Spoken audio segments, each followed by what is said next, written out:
बंजारा समाज लगातार अपनी आवाज़ और मांग को लेकर राज्य सरकार और केंद्र सरकार पर हमेशा से टिप्पणी करता रहा।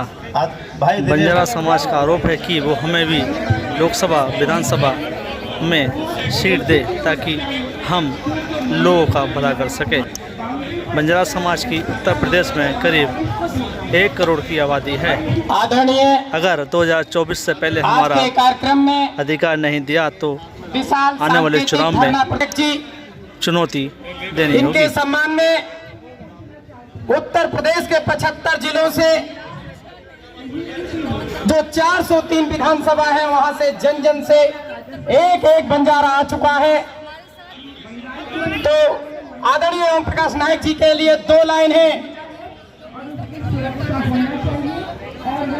मैं ओम प्रकाश नायक,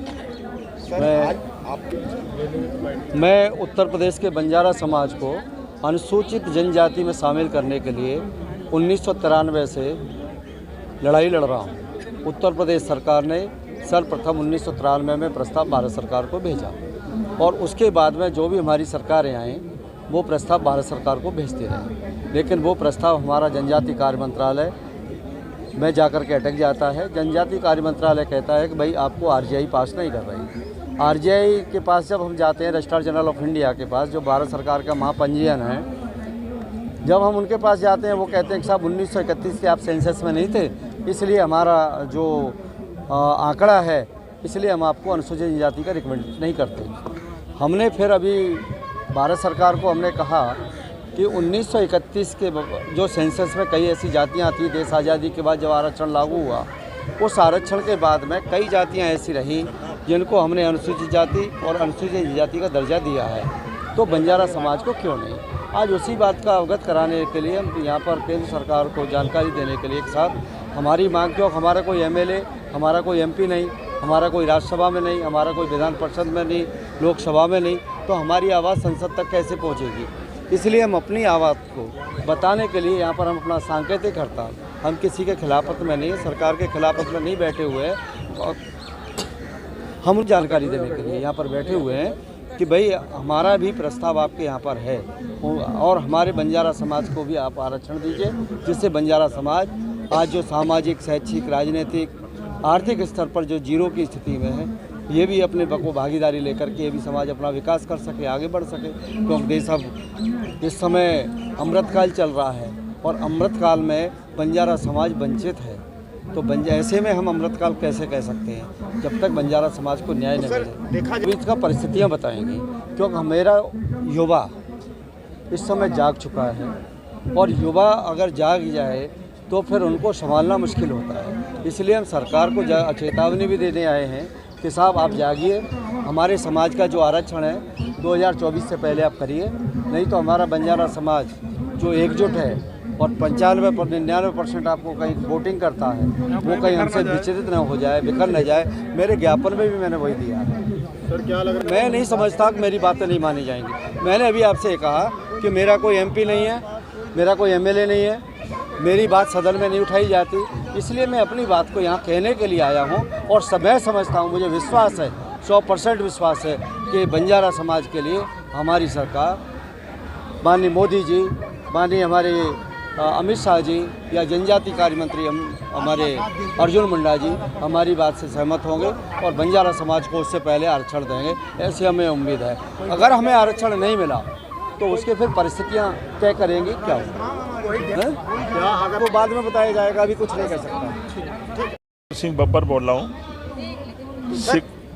आज आप लोग जंतर मंतर पर आने के लिए ये है कि जो बंजारा समाज जो है पूरे हिंदुस्तान में अलग अलग कैटेगरियों से अलग कैटेगरी में बटा हुआ है। कहीं उत्तर प्रदेश के अंदर जो है जनरल में है ये, ठीक है, और दिल्ली के अंदर जो है एससी के अंदर है। तो मैं कह रहा हूँ कि हर प्रदेश के अंदर, हर स्टेट के अंदर अलग अलग इनको कैटेगरी में बांटा गया है। तो मैं कह रहा हूँ कि बंजारा समाज को पूरे हिंदुस्तान में एक कैटेगरी में लाया जाए, क्योंकि इनकी एक भाषा है, एक वेशभूषा है और ये सारा कुछ जो है एक है, तो फिर उनको डिस्ट्रीब्यूट क्यों किया जा रहा है। मैं तो समझ रहा हूँ कि ये जो है सरकार को सोचना चाहिए और हमेशा जो सरकार चल रही है हम हमेशा इनके साथ में हैं। और मैं सिख समाज को भी बिलोंग करता हूँ, ठीक है जी। सिख समाज में जितने भी जो हमारे गुरु हैं उन्होंने कुर्बानियाँ दी हैं, तो मैं समझता हूँ सिख समाज के अंदर जो है ये बंजारा समाज उनसे ही मतलब एक रिलेटेड में आता है। हम या तो वो हमारे शुभचिंतक है या हम उनके शुभचिंतक है, एक दूसरे के पूरक हैं।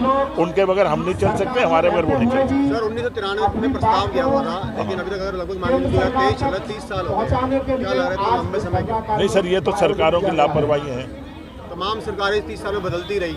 नहीं सर, देखो पहले सिख समाज जो है कांग्रेस पार्टी के अंदर तन मन धन से रहता था। 84 राइट्स के बाद में और ब्लू स्टार के बाद में फिर ये सारा कुछ चेंज हुआ, लेकिन अब जो है नहीं संभालेगी कोई सरकार तो ये समाज जो है सारा जो है वो बागी हो जाएगा, क्योंकि समाज हमेशा लड़ने भिड़ने के लिए तैयार रहता है। लेकिन से प्यार से कुछ भी करा सकते हो, लेकिन लड़के कुछ भी नहीं। प्यार के साथ कराओ, सब कुछ है। अब देखो ना, उत्तर प्रदेश के अंदर योगी सरकार है और यहाँ दिल्ली के अंदर भी जो है सेंट्रल के अंदर जो है बीजेपी सरकार है। तो जो उन्होंने यूपी सरकार ने यहाँ आरजीआई में जो प्रस्ताव भेजा है तो इस गवर्नमेंट को सोचना चाहिए। सर इस वीडियो नहीं सर, सरकार को लेना चाहिए। आप कहीं ना कहीं चैनल के माध्यम से बात पहुंचेगी, तो आपको उम्मीद है? सर सोशल मीडिया का ज़माना है, जरा से एक कोई नीम का पत्ता तोड़ लेता है, ठीक है, वो कहता है चलो नीम का पत्ता लूँ, डायबिटीज के अंदर काम आएगा, तो वो डायबिटीज के अंदर काम आता है। नहीं बिल्कुल चाहिए, और सरकार को सोचना चाहिए। या तो सेंटर के अंदर भी वही सरकार है, उत्तर प्रदेश की हमारी यही मांग है कि सेंटर के अंदर जो सरकार है वही हमारी क्या कहते हैं उत्तर प्रदेश के अंदर है, तो ये काम क्यों ना होना चाहिए, बीच में तो रुकावट होनी नहीं चाहिए। ठीक है सर, ठीक। बेटे को सोचना चाहिए सरकार को। फिर मैं एक बार मतलब विनम्र निवेदन करता हूं कि इस समाज को आप अपने साथ जोड़ के रखिए। ये समाज जो है तन मन धन से हमेशा आपके साथ रहा है और रहेगा। अगर आप हमारी बात को नहीं भी मानेंगे तो सब वो जब मौका आएगा जब देखेंगे।